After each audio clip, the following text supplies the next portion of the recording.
Hi. All right. Thank you, Chad. Thank you. Um, I have a lot written down here, but I think I'm going to skip a lot of it. But I'll read the first paragraph at least. 40 years ago, this land that we are standing on was used as Aspen snow dump, which a lot of you probably remember. So the black, sooty snow that was scraped from the streets of Aspen was dumped here. And that was in the winter. In the summer, it was just a barren wasteland down here. All of this lovely, beautiful, bucolic environment didn't exist at all. So how did we get to this lovely, bucolic Theater Aspen environment?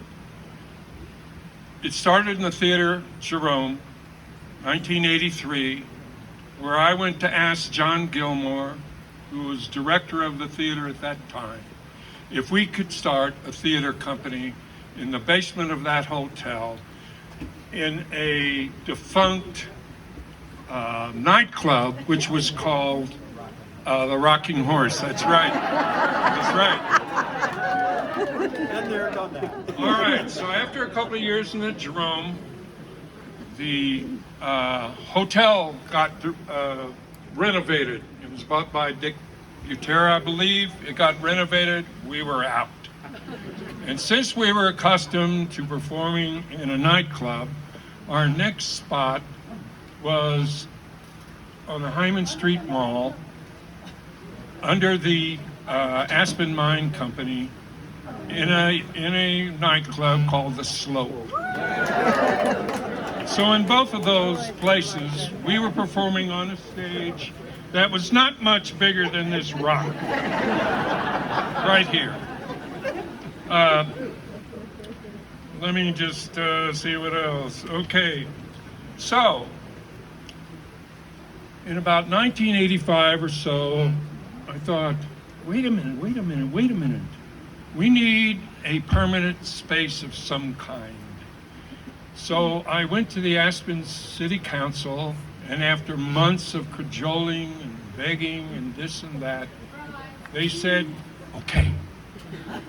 And so we bought a used yellow and white circus tent. We had to build a tent inside that tent with a ground cloth, a fake ground cloth to cut out the light. And on this spot is where we started building the Aspen Art Park and the Aspen Theater Company.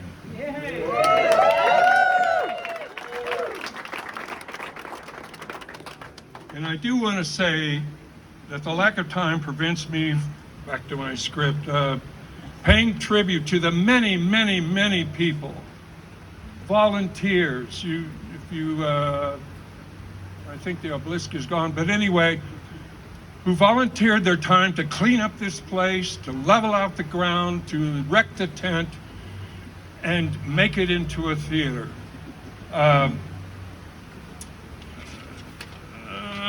Let's skip ahead here. So, the one thing I want to do, there are a lot of people involved with that.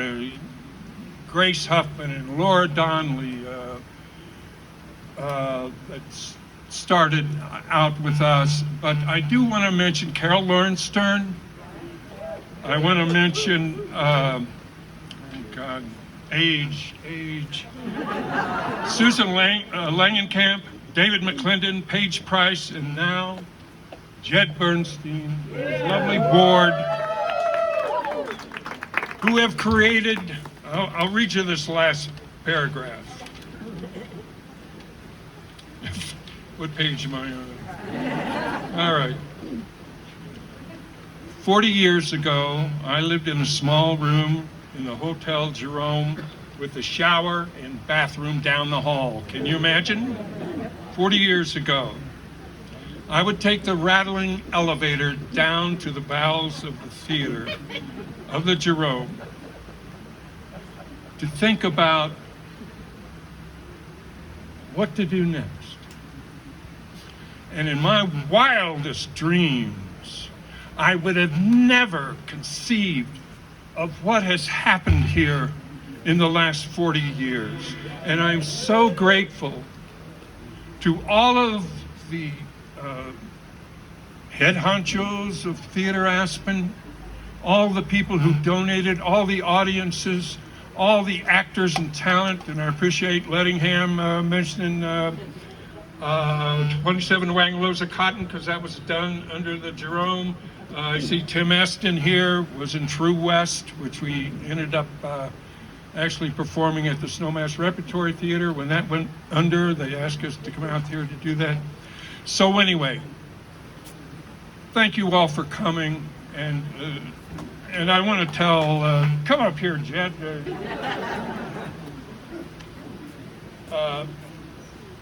I want to thank this man for including me in this lovely celebration that he has orchestrated. Thank you, Jed, and thank you. And now I'll take questions. No, Kent, don't go away. Stay. Come on, guys, come on up. All right, the last order of business is to thank our friends at Louis Swiss, who have made a gigantic anniversary cake. This is one half of it. We want to thank Chris Keating and Anna Knox and Aaliyah Collins, and of course Lex Trumanez, who put us in contact. So we're going to offer a toast, ladies and gentlemen, to Theater Aspen. Yay! And one chorus of Happy Anniversary to you. Ready? 1, 2, 3. Happy anniversary to you. Happy anniversary to you. Happy anniversary.